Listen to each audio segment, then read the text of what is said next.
Good.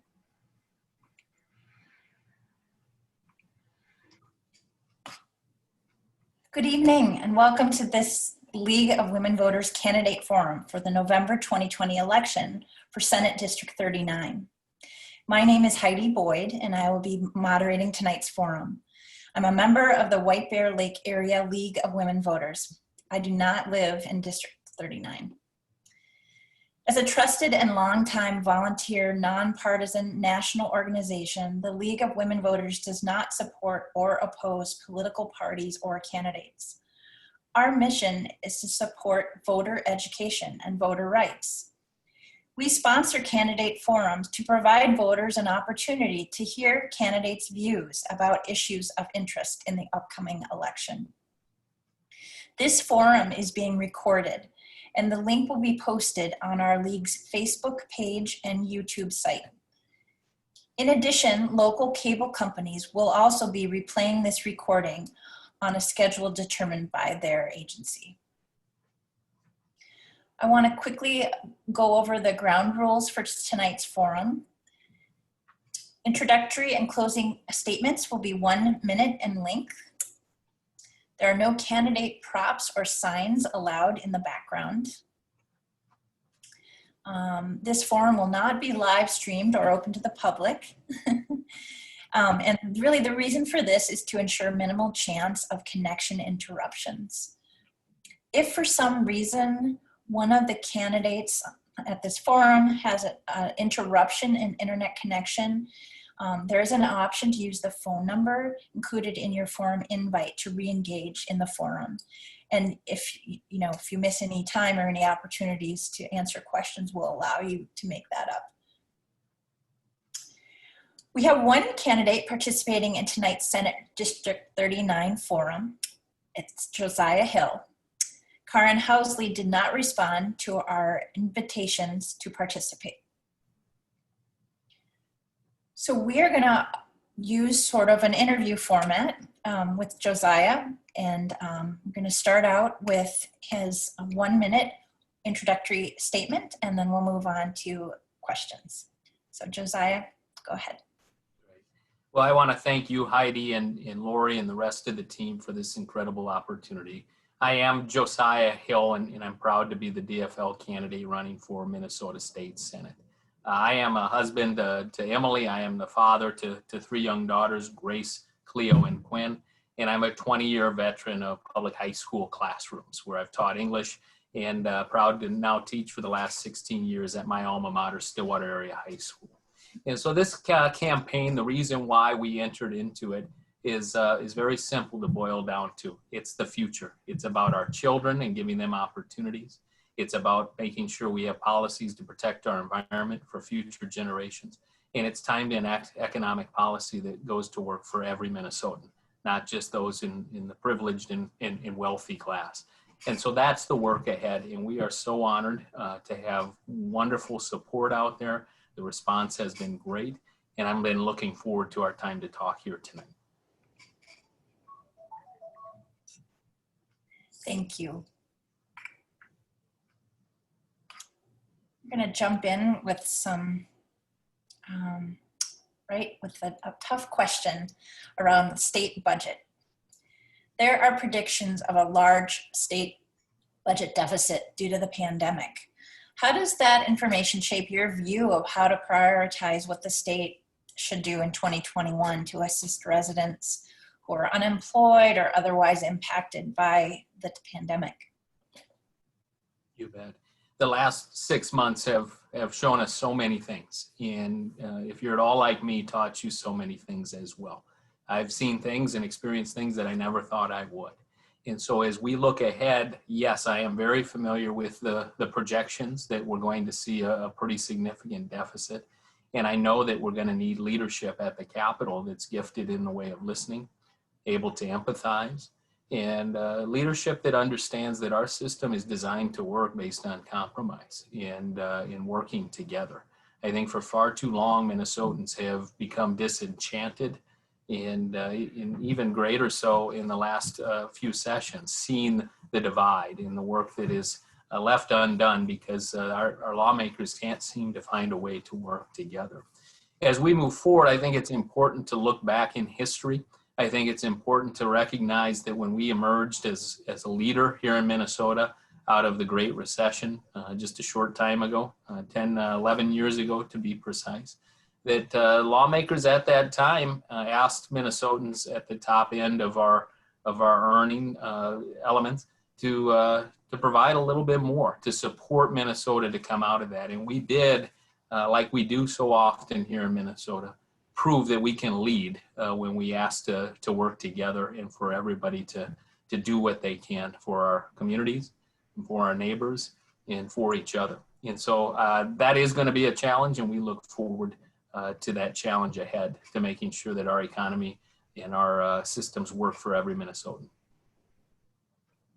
Thank you. So the next question is about racial unrest. What are some steps that you believe the state should take to address the racial disparities we see across our state?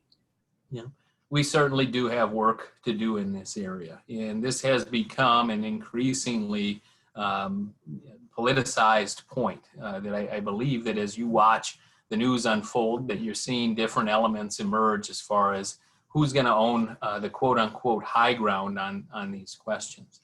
At the end of the day, the point that I'd like to make is we need to listen to one another, and we need to make sure that we have systems and structures in place that allow for every Minnesotan to have confidence that they are valued, that they are a part of our state and our communities, and that we focus on making sure that we have economic opportunity for every Minnesotan, and that we have education opportunities for every Minnesotan.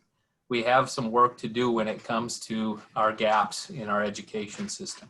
We clearly have some work to do in some of our communities who don't feel as though they have a seat at the table, that they have a voice, or that they're safe.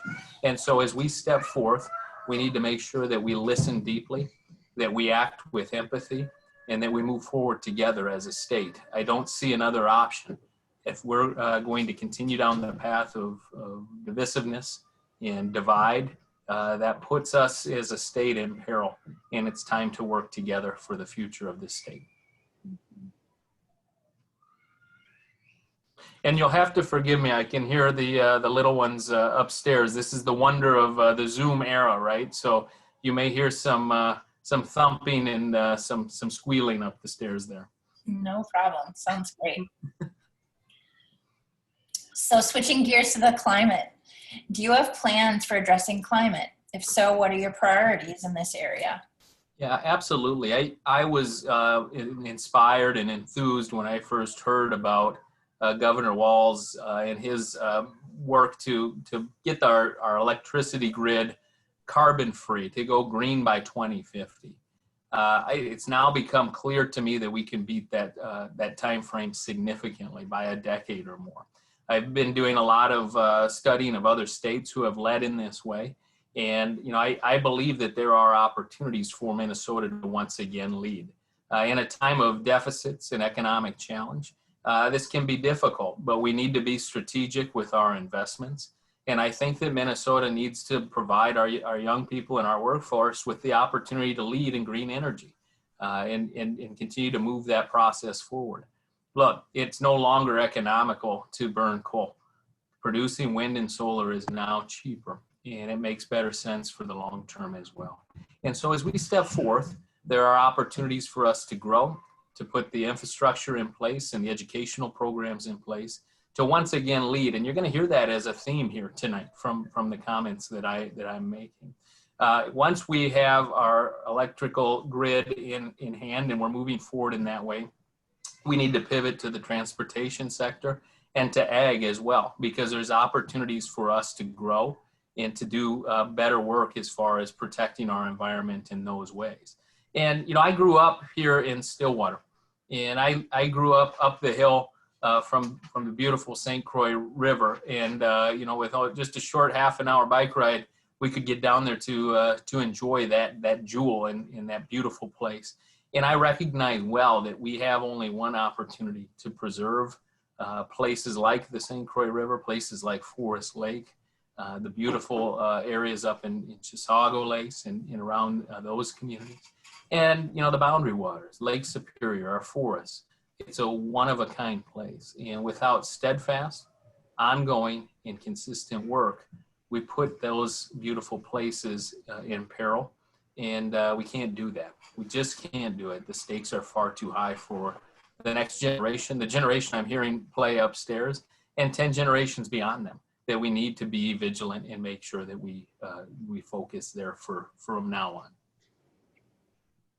So I have a follow-up question related to climate. In northern Minnesota, research is being done to see what trees are more viable as climate changes in Minnesota. Do you see research on changes needed in tree population as a priority for the whole state?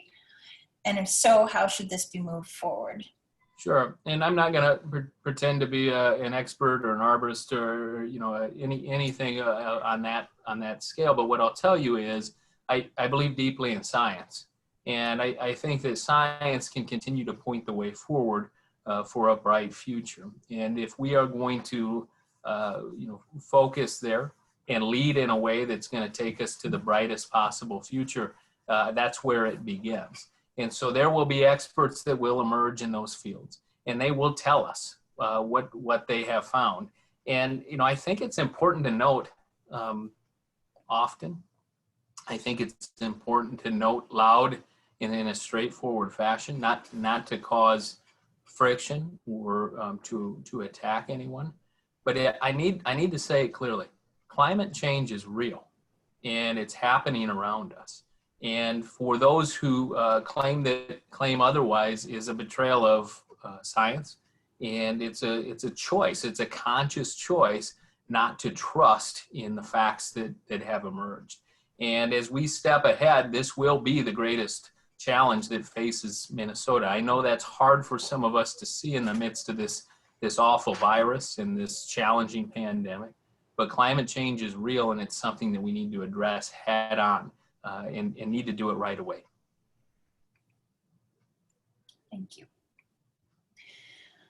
I'm going to shift to a question about internet access.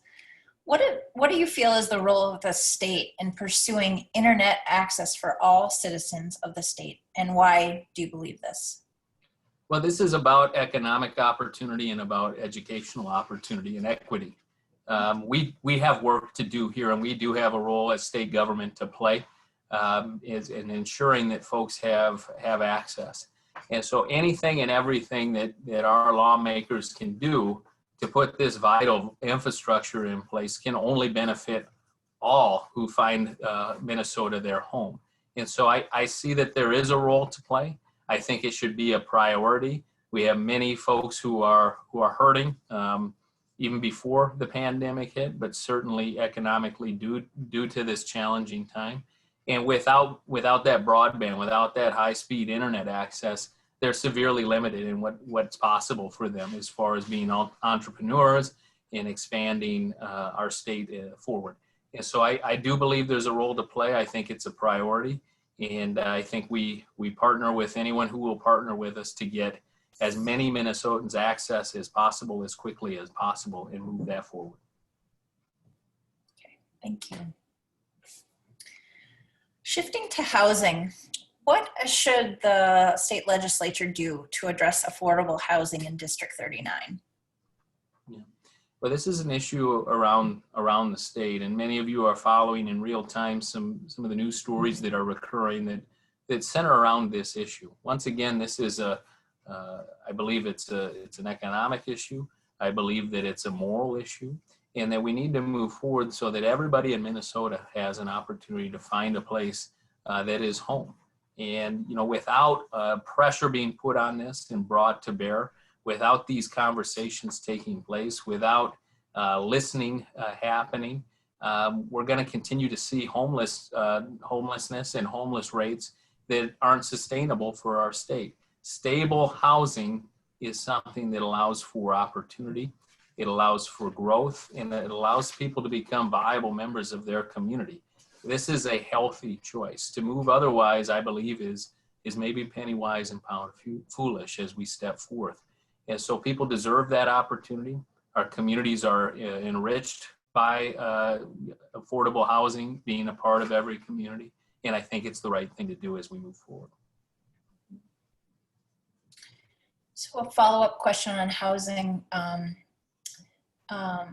What ways do you propose to ensure we are able to maintain naturally occurring affordable housing, which is a residential or rental properties that maintain low rents without federal subsidies? So what ways do you propose that we might be able to ensure that we maintain those NOAA properties? Yeah, absolutely. And I think there's a couple of things that have to be in place before we get a chance to move in that direction. Number one, we need to recognize that every community is unique and different. So we need to engage in deep listening and find ways that empower communities to make this choice that I believe is the right choice. I think we need to make sure that the playing field is level.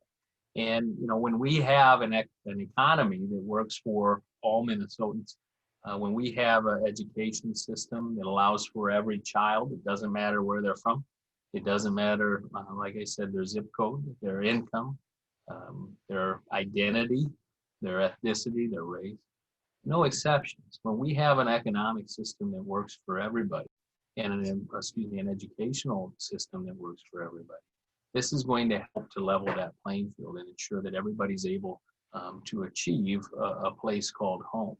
And I think that mixed income neighborhoods are important, and that they work for everyone and they benefit everyone. And these vibrant communities are the way forward for this state, and I believe that. Thank you. I'm going to ask you a question about criminal justice. The legislature recently passed a police reform bill to increase accountability in policing. What are other areas in the criminal justice system that require reform and that you would prioritize if you were the elected senator? You bet. Well, I think if you back out and take a broad view on this issue, that until the people of Minnesota have faith that people are going to be held accountable for their actions consistently and justly, then we're going to continue to be back in these challenging moments. And so I think it's important for us to take a look at, where are there places that have structures in place where the communities have confidence and have faith that, for example, if there is a police officer whose conduct leads to a need for discipline or anything on that level, that people have faith that justice will be served. And in the same way, the brave men and women who serve in law enforcement need to have faith and confidence that they are going to be supported and that they are going to have that same pathway to justice and safety in those ranks. I think that, again, this is something that I've said on some other issues, is that we need to look at what it takes to get back to listening and working together. We need to look at our corrections system and make sure that we are not sentencing Minnesotans and others here in our state disproportionately, and that our system is focused on rehabilitation, and it does that work, and it does it well. Repeatedly in our communities around this state, around this nation, we see again and again that we do have a mental health crisis, and that many of our fellow citizens have needs in these areas. And far too often, I believe the police officers that I have connected with and that I'm friendly with have told me that increasingly their job is changing more and more. And we need to take a close look at the services we provide to our community and how we're responding to citizens in need, especially in the way of mental health services. So I believe that there are many opportunities for us to work together to ensure that people have confidence in our systems and structures here in Minnesota. Thank you.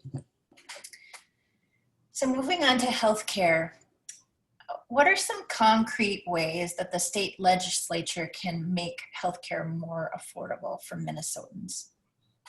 You bet. Well, a couple of things. I know that we have lawmakers who are very capable in place at the Capitol who have been limited from taking part in this conversation. Forgive me if I sound like a broken record, Heidi, but we need to listen and we need to seek solutions and not seek political talking points. I've been impressed by lawmakers on many sides of the aisle, and in particular, John Marty, who literally wrote the book on healthcare reform. There's some great ideas in there. Now, I'm not here to tell you that everything that he has written down and everything that he's about is possible to move towards or is even right for Minnesota. But the point is this: healthcare, I believe, is a right. It's an economic issue. It's certainly a health issue. But at the end of the day, this is a moral issue. In Minnesota, we believe that we need to look out for each other, and we need to find ways to do that, to ensure that we expand the map on getting more Minnesotans covered until that wonderful day when we can look around and say everybody has healthcare coverage, and not just any run-of-the-mill coverage, but coverage that's accessible, coverage that's high quality, and coverage that is going to meet the needs of the people of this state. And so I think that that's a noble pursuit.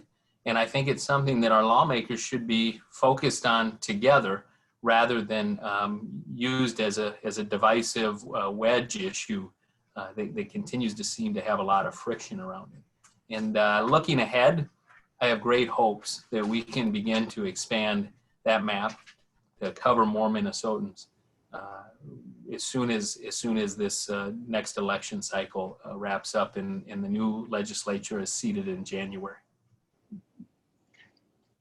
Thank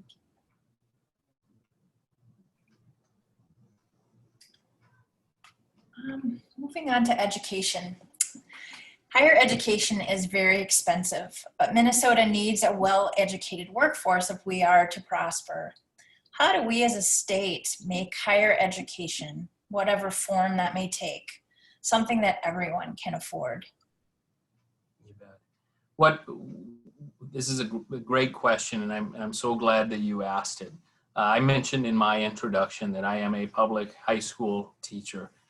During the last, I think, 8 years, I've had the privilege of working with 12th grade students who are just on the cusp of finishing high school and getting ready to launch and looking at all kinds of opportunities and next steps.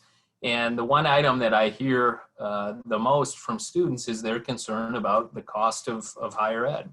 And as we've sized this up, I think the state does have a role to play to ensuring that we have a robust state college and university system. It provides students with opportunities at every level, and that investment is one that's going to pay off for a long time for our state. And as we look at this and size it up in the time of a pandemic, sometimes this is a choice that maybe gets left behind. But the research that I've looked at, Heidi, shows that every dollar invested in higher education through our state structures returns a $4 return. And, for me, it doesn't take too long to recognize that this is a worthy investment. It's a strategic investment. And, what I would tell you is, as a teacher, as a father, and as a member of this community, I don't know if there's anything I would rather invest in than the future of our young people and the opportunities that they have to lead us into the future. I oftentimes have to remind myself and my friends and neighbors that it won't be long until the folks who are in our classrooms today are leading us in the field and into the future. It's so a worthy investment and one that we need to be strategic about, but need to stay focused on. So shifting to the other end of the spectrum, in what ways, what role does the state have in supporting pre-K programs? You bet. Once again, the research is clear that when investments are made in these areas, that the payoff is exponentially larger. and ensuring that every one of our children have an opportunity to enter into our systems to be prepared when kindergarten starts is something that I believe in.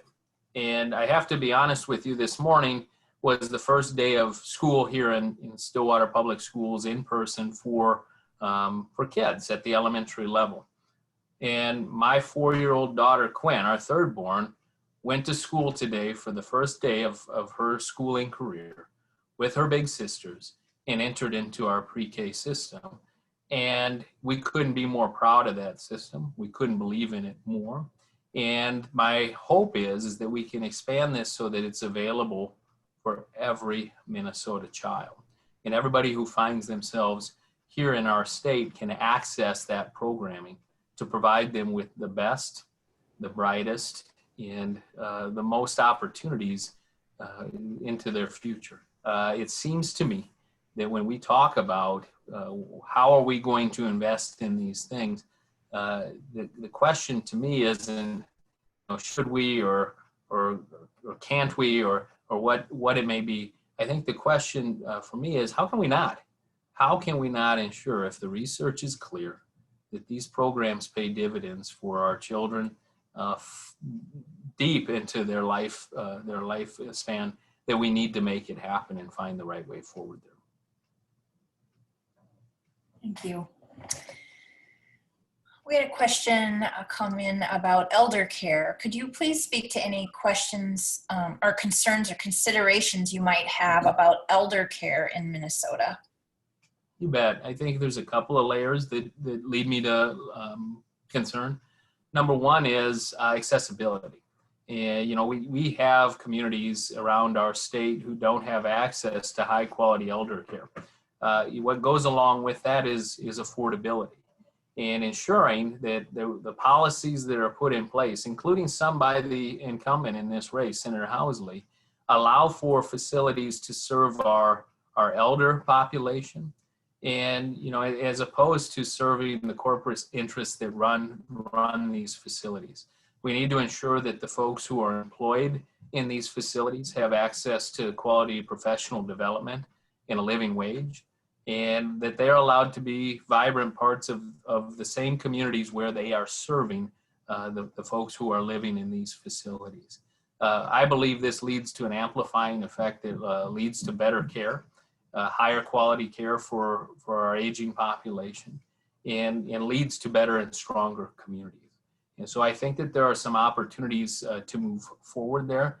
But I really want to challenge people that when you listen to some of the talking points, that this is about our elderly neighbors in Minnesota, fellow Minnesotans, and this is not about those who are seeking a profit by running on the thinnest possible margins to serve these populations. And I think that that's a real question that as we step forward of what we want these structures to look like. And at the end of the day, this is about dignity, and this is about quality of life, and making sure that every Minnesotan has the opportunity to have a dignified retirement and a safe and cared for experience into their elderly years. So we're looking forward to having that conversation with the incumbent, and was hoping to do that here tonight. Switching topics to gun laws, what measures do you feel need to be enacted related to gun laws in Minnesota? Yeah, I've learned a great deal about gun violence prevention measures, and as we move forward, I think what's missing from this issue and in this area is the ability to have a conversation. It seems that for far too long, there's been every measure taken to stop this conversation before it begins. And when it comes to gun violence prevention measures that I'm interested in seeing moving forward to a place where we can have a conversation about them, I want to talk about background checks. I want to talk about what's known as red flag laws, And, most Americans, to a very high percentage, the last polling I saw on both these measures was greater than 80% approval for these measures around the country.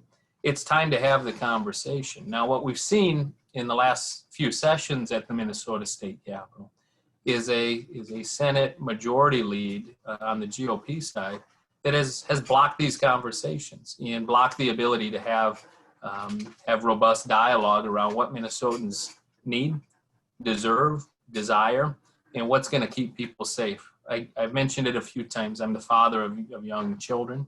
I'm a public school teacher. We need to keep our communities and our schools and our citizenry safe.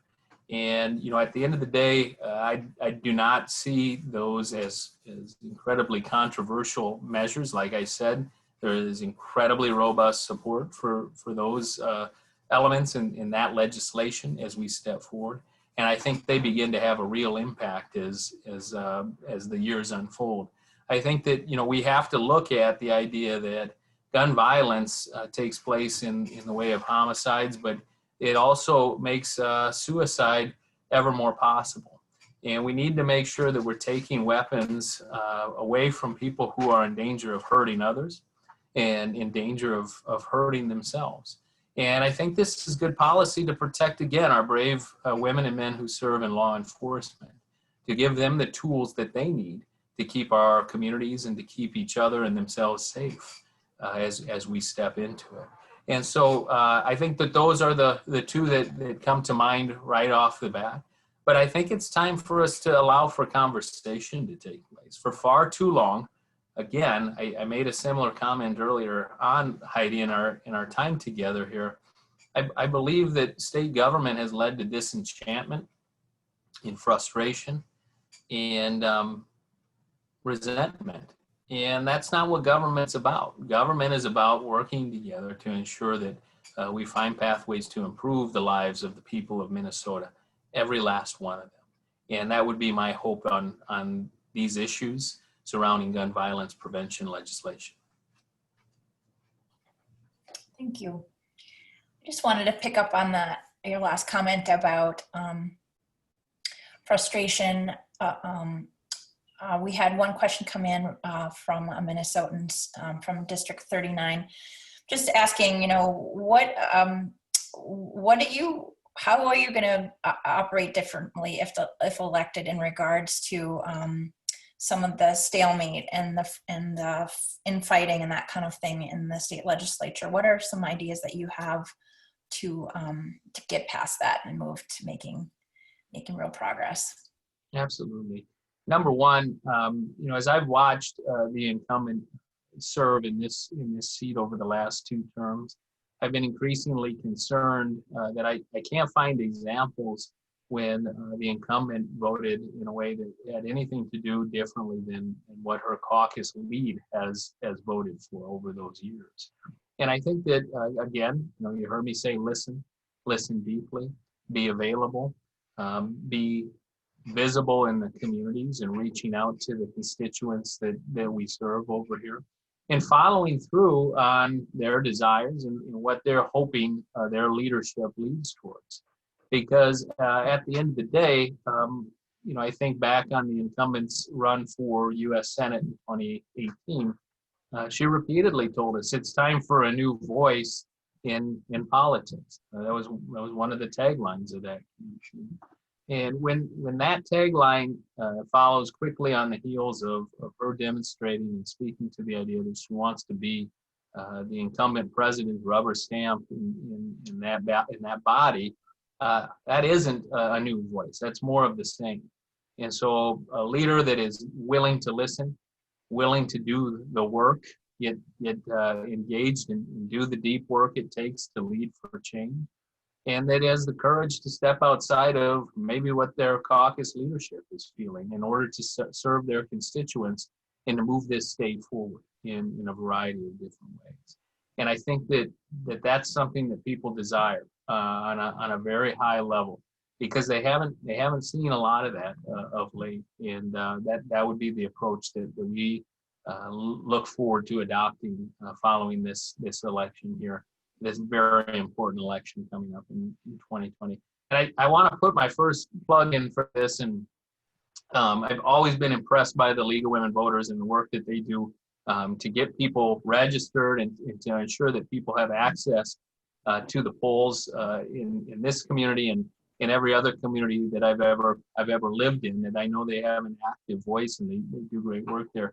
Folks, I really want to encourage everybody out here who hears this forum, ensure that you vote, that you do cast your ballot, that you are making your voice heard, and that you reach out to the neighbors and the friends and the family around you to ensure that they have voice too, that you help them get to the polls and access their opportunity to cast their ballots. It couldn't be more important, and it couldn't be higher stakes here in 2020. We need everybody to vote and cast their ballot. Thank you. So before we wrap up with your closing statement, you've talked a lot about, we've talked a lot about a lot of different topics.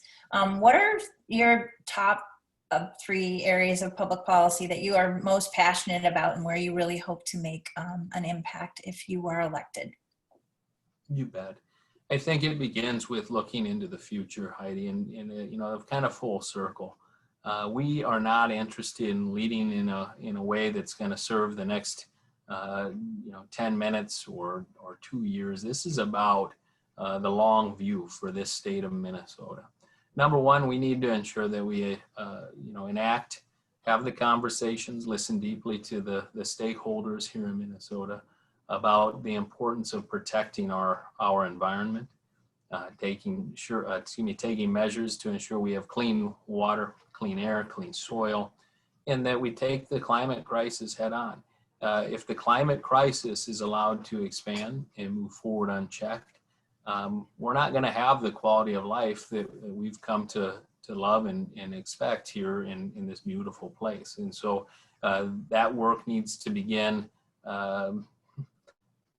years in the past. And so we have an opportunity to move forward and lead in that way.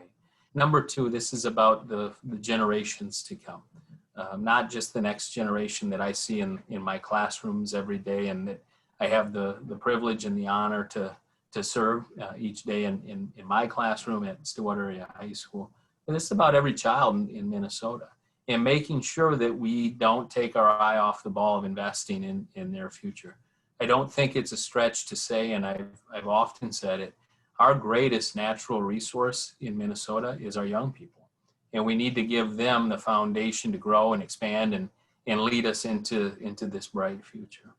I think we also need to examine our economic policy and make sure that we have a system that works for every Minnesotan, everybody who's here, not just the privileged few and the large corporations who are able to send lobbyists to the Capitol and that purchase their influence.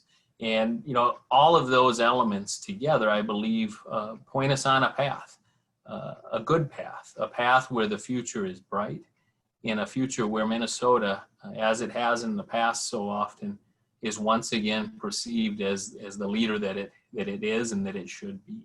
And those aren't the only 3 elements that are important to us, but to your question of what are the 2 or 3 that are most important, those would be the elements that I'm interested in talking the most about. As a dad, as a teacher, as a community member, I couldn't imagine a future where we take our eye off of any of those 3 things, because I think it sends us into a future that doesn't allow us to reach our potential. And that's what this work is about. You heard me say it a few moments ago. Government's about making sure that people's lives improve, not taking from one group of people and trying to give to another, or putting putting conditions in place where one group is able to leverage and access things at the expense of another. This is about moving us as a whole forward. Thank you. So we're going to move into any other closing comments you'd like to make before I close out our evening together. So is there anything else that you wanted to mention that we haven't talked about, or any other closing comments you'd like to make? Yeah, I made a few notes to begin with. I think it's important to note a couple of things. I was raised here in Stillwater and had the opportunity to grow up in a household that had incredible examples and great teachers in the form of my parents.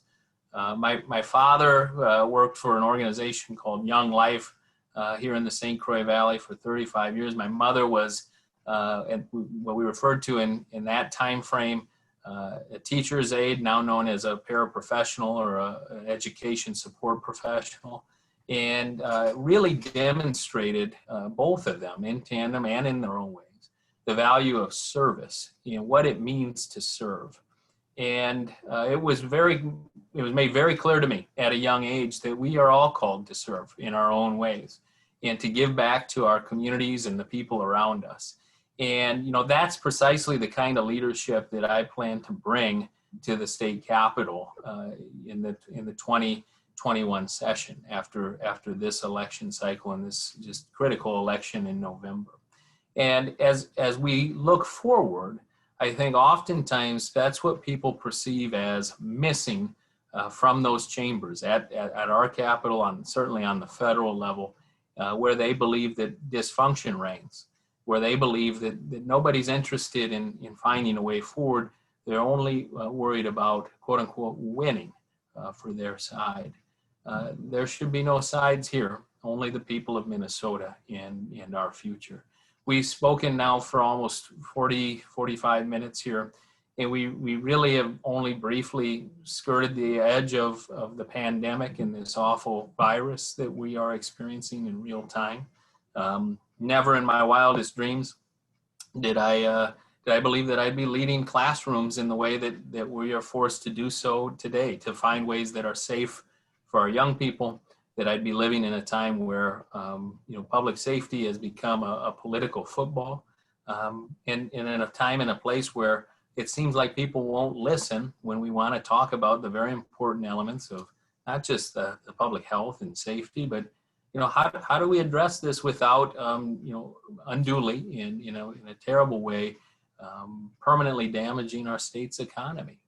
And I think the way that we do that is that we listen to one another and that we find our way forward through this incredible challenge and this awful tragedy and this awful virus. And the politicking that I've been hearing during these special sessions is alarming to me. The GOP Senate caucus continuing to hammer away at Governor Walz and the emergency powers. I think it's important to note, as the governor certainly has, and that I've heard out there, Governor Walz is exercising what every other governor in the country has exercised. And today, currently, 48 governors who come from any number of political parties. It's also important to point out that on the federal level, the incumbent president has also enacted emergency powers. So I'm having a hard time understanding why this is what the conversation is about, as opposed to getting to work to make sure that our neighbors, our families, and our kids are safe, and that our communities can emerge from this in a way that's going to position us to lead ourselves quickly out of it. And that would be the kind of leadership that I plan on taking to the Capitol and in working with. So I appreciate the opportunity to kind of talk through some of those elements and in those matters as well. Thank you, Josiah. On behalf of the League of Women Voters, we really appreciate your participation tonight in this forum. Election Day is November 3rd. We hope all who are watching this let their voice be heard by voting. Thank you. Thank you. Best of luck. An honor to be here with you, Heidi, and I couldn't agree more. Get out there and vote. Early voting is already open, and as you know, there's a variety of ways to exercise your vote in person via the mail, and we ask that everybody make every effort to get out there and vote. Thank you. Thank you. Good night.